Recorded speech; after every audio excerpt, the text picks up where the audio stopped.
Hi everyone, my name is Athalie Phau. I'm a clinical psychologist at Prosper Health Collective in Burgoon and in Canningville. Today I'll be following on from Carrie Stewart's short video on repairing ruptures in relationships. I'll be sharing on the topic and just sharing a few simple tips on how we can build emotional intimacy in our relationships. So firstly, and probably the most simple of them all, make time to do something meaningful for the both of you.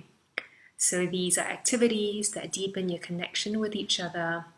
It's about being completely present when dedicating that time together. So not checking your phones or emails or thinking about the stresses from the day.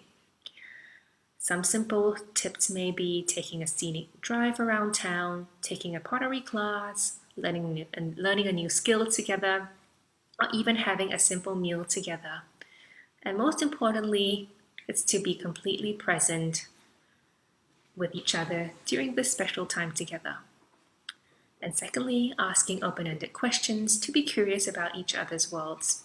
It's about trying to understand your partner's perspectives, thoughts, and feelings. Appreciating where your partner is coming from, even in the midst of a difficult argument or in a complicated conversation. And this can often be extremely tricky and difficult in a disagreement, but not impossible. And oftentimes we may need to step back, self-soothe, take a few calming breaths before coming back to the conversation that we're having with our partners to really try to understand his or her world. Oftentimes, the tone of voice is far more important than what is being said.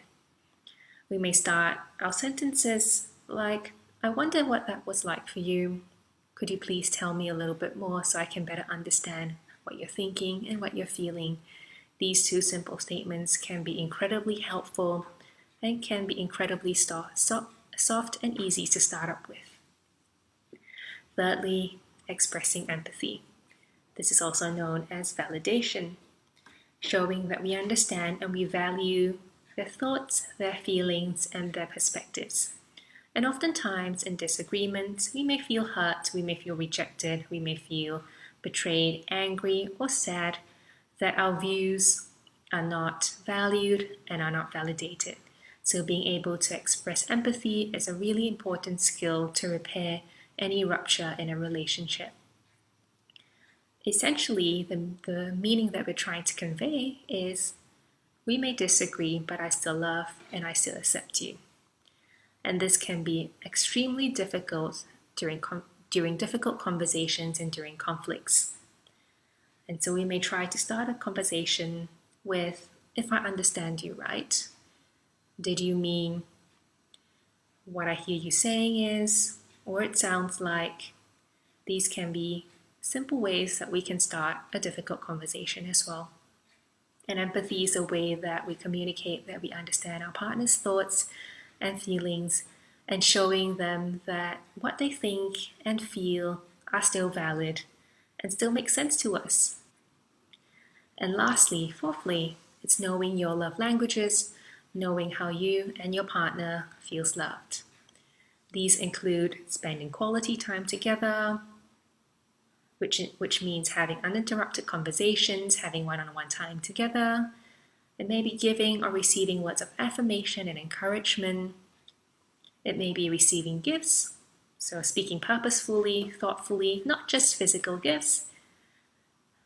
Acts of service, knowing that you've partnered with them, showing and lending a helping hand. And lastly, physical touch. And so knowing how we like to be loved and knowing how our partner wants to be loved can help us connect more deeply and more intimately with each other. And so I hope you found these 4 really simple strategies helpful and applicable in your relationships. If you'd like to speak to one of the psychologists at Prosper Health Collective, please feel free to give us a call. I look forward to seeing you next time.